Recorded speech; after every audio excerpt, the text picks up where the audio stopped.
Tɛnɛ mɛ kalo tile 10 san 2021 aw minnu bɛ kan filɛ Mali kɔnɔ ani Mali kɔkan an b'aw fo aw sigiyɔrɔ la.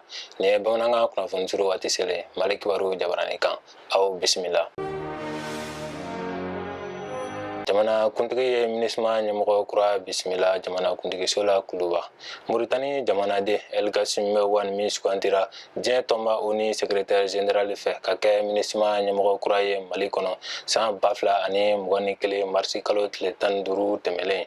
A donna mai kalo tile 5 jumadon Bamako. Jamana kuntigi Bandaw y'a bisimila jamana kuntigiso la Kuluba a ka dantigɛliw kama jamana ɲɛmɔgɔw ye ka hakili falen kɛ ko bilama cogoyaw la ɲɛta minnu sɔrɔla ani dabali minnu bɛ senna furantila faga timɛko ɲuman kama. Nafaba sɔrɔla ni ɲɔgɔnye in na ni MINUSMA ɲɛmɔgɔ kura ye sabula a sera k'a to hakili la caman ka ta ka bɛɛ sen don furantila fanga timɛcogo ɲuman na. El Gassim Merwan y'a yira ko MINUSMA bɛna a seko bɛɛ kɛ furantila fanga timɛko ɲuman na ka gɛlɛya latɛmɛcogo dabaliw tigɛ jamana ka se ka lafiya sɔrɔ cogo min na. An bɛ to Kuluba halisa. Furantila fanga président Bandaw ye société civile fana bisimila a yɛrɛ jabala la jumadon mai kalo tile 7 san 2021 hakili lajiginna kabini avril kalo tile 12 san 2021 président Bandaw ye kumaɲɔgɔnyaw dayɛlɛ ni jamana jɛkuluba bɛɛ ye o siratigɛ la. Bandaw ka laɲini ye ka kumaɲɔgɔnyaw kɛ sinsinbere ye walasa ka jamanaden bɛɛ sen don furantila fanga basigiko n'a latɛmɛcogo sababu ɲuman na. Ka da lajɛ in yɛrɛ nafa bonya kama jɛkulu fɛn o fɛn bɛ société civile la olu bɛɛ yera a kɛnɛ kan. Mugu pɛrɛn kɛra mɔgɔ 5 sababu ye Mali la tile 2 kɔnɔ.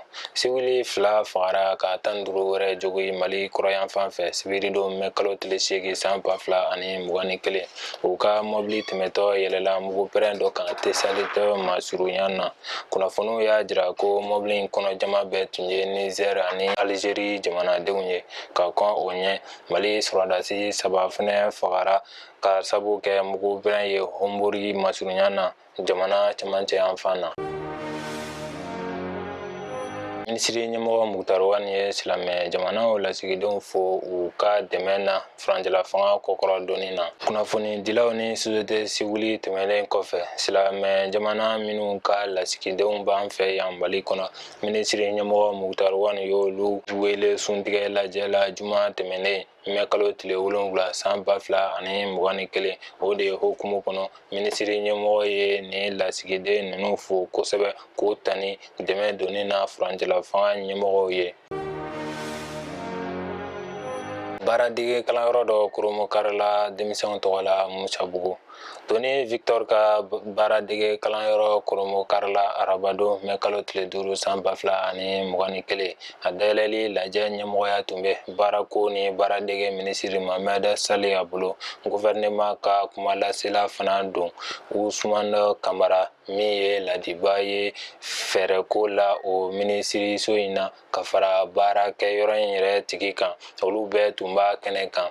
Lajɛ in senfɛ minisiri y'a jira ko san o san gouvernement bɛ denmisɛn 30,000 de dege baara la nka o n'a ta bɛɛ ko denmisɛn 80,000 wɛrɛ bɛ yen minnu ma baaradege kalan in sɔrɔ fɔlɔ. O siratigɛ la baaradege kalanyɔrɔ in kura in Koromo karilen min filɛ nin ye o bɛna kɛ sababu ɲuman ye denmisɛnnin caman ma.